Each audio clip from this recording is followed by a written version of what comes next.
James for the untouchable, true school sports. Let's go, baby. Bow! Be careful what you wish for because it can become a reality. Yeah. The untouchable True School Sports Empire proudly presents something the boxing game's missing. Hey, what's going on? It's your boy BT, and I came here to talk some boxing with the thousands of True School Sports subscribers. All right, so the interesting story coming to you live and direct out of Philadelphia, Pennsylvania. Jaron Ennis, he's making his preparations. He's sharpening the blade. He's in camp for his upcoming fight, the rematch with Karen Chukhadzhian. I know that fight has been met with a lot of frustration by a lot of boxing fans. A lot of people don't want to see that fight. I'll tell you guys one thing right now. I can't wait for that fight.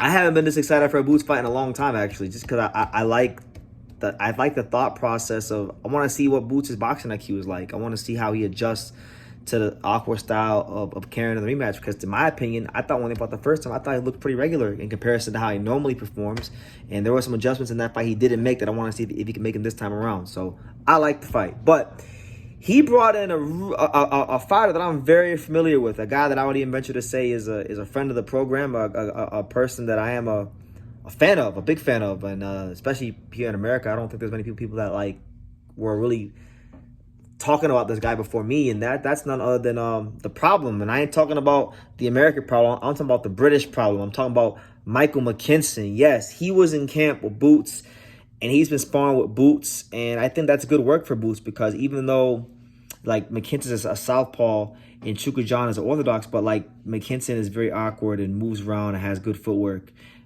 just like Karen moves around, awkward, has good footwork. So I think in that sense, he can get a good look there from Mckinson. And, Mckinson, I think, also does have an element that people don't talk about with his game, which is the fact that he's physically strong. He's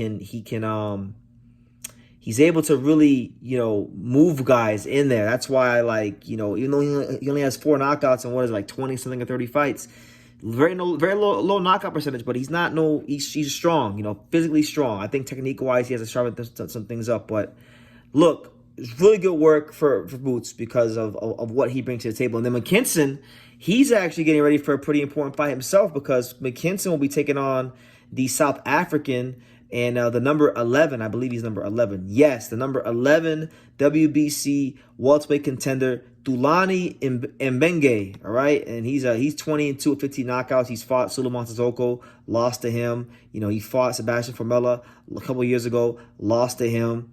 Has wins over guys like Diego Chavez, who was a little bit older, but a good chance for Mckinson to crack the rankings and get into contention for in this really barren, really not so loaded welterweight division, and continue to establish himself as UK's #1 welterweight. So I like this, man. I think it's good work for both of them. I think iron sharpens iron. But obviously for Mckinson, with all respect to the Brits, he ain't gonna get no looks like no damn Jaron Ennis out there in the UK. Jaron Ennis is a skillful, supremely athletic, fundamentally sound, high conditioned, switch hitting welterweight with punching power in both hands. They don't make those in the UK. Hate to break it to you. So it's good for him. And then for Boots, obviously, as I alluded to earlier, the footwork and the awkwardness and the Mckinson brings out of that southpaw stance is going to, I think, give him a better chance to make adjustments and be on his P's and Q's when he does fight Karen the second time around. Now, funny enough, Mckinson does follow me on Instagram, and I did comment on his picture. I said that, and as you guys saw in the beginning of the video, I said that this sparring with Boots should be a little easier for you, considering that you sparred Atif Overton from light heavyweight. Good to see Michael keep going, right?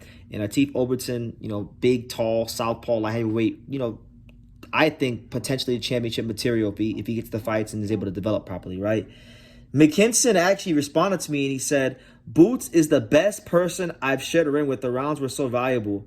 And that's high praise, because Mckinson, this is a guy that's fought Virgil Ortiz. And so for him to be saying that Boots is the best person he's ever been in the ring with, that speaks volumes. I would like to know what was it, why does he say that? Because he's been in there for 9 rounds of Virgil. He's been sparring Boots a lot. So he says they're valuable. I'm expecting a better Michael Mckinson when he fights Mbenge for the IBO title, to get in the rankings and stick his flag in the ground in the welterweight division.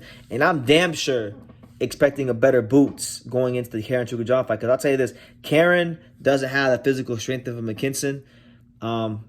I don't think McKinson's quite as awkward, and I don't think his footwork is quite as good as Karen's, but he's got very good footwork. He can move. He's a southpaw. He can be awkward. He does have physical strength, and he is very crafty in there. Don't let the lack of knockouts on his record fool you. McKinson can fight his ass off, and that's why up until Boachuk, nobody had taken Virgil Ortiz as long as McKinson did, and McKinson did it at welterweight. All right, he did it at welterweight. He went 9 rounds in that welterweight. Nobody was going 9 rounds with Virgil at welterweight. It took a guy at 54 with like ridiculous Ukrainian pedigree as an amateur and all this Mexican schooling of training to take Virgil 12 rounds. And even then, he was still hurt and buzzed a couple times. So McKinson can fight. Make sure you guys check out his fight. He's fighting October 19th against Tulani and Bengay. And Boots Ennis, we know him. He's fighting, what was it, November? I think November, right? November? I can't remember if it's November or October, but I know he's fighting here really soon. Let me go ahead and get this date right, because I don't want to disrespect the young bull, the young bull from Philadelphia. You know, Boots deserves hella respect because Boots is a great fighter. I'm pretty sure he's fighting October. I don't know. I follow so much boxing. I'm up to my eyeballs in boxing. I get dates mixed up. But no, Boots is fighting November 9th. So, yeah, he's fighting November 9th. McKinson's fighting October 19th. So, check both their fights out. These are actually, I could say right now, with the state of the division, these are two of my top 5 favorite welterweights. You know, McKinson, in no order, McKinson, Ennis, Jin Suzaki, Giovanni Santillan, and probably Trayshawn Wiggins. Those are my top 5 favorite welterweights right now. So, yeah, good to see two of my top 5 welterweights right now getting it in, sharpening each other up for their upcoming important fights for their careers. So, yeah, let me know what you guys think. What do you guys think about McKinson sparring? You guys think McKinson is the right style to get Boots ready for a Karen Chukhadzhian? And, yeah, leave your comments down below. Make sure you guys take the time to subscribe. Like I say in every single one of these videos, you can love me or you can hate me, but I'm just a kid from Dania. So, until next time, take care, guys. Thank you for watching another video on the untouchable True School Sports Empire. I'm at the Boxing Hall of Fame out here in Canterfield, New York. And for more great boxing content just like this video, make sure you click and subscribe right over here.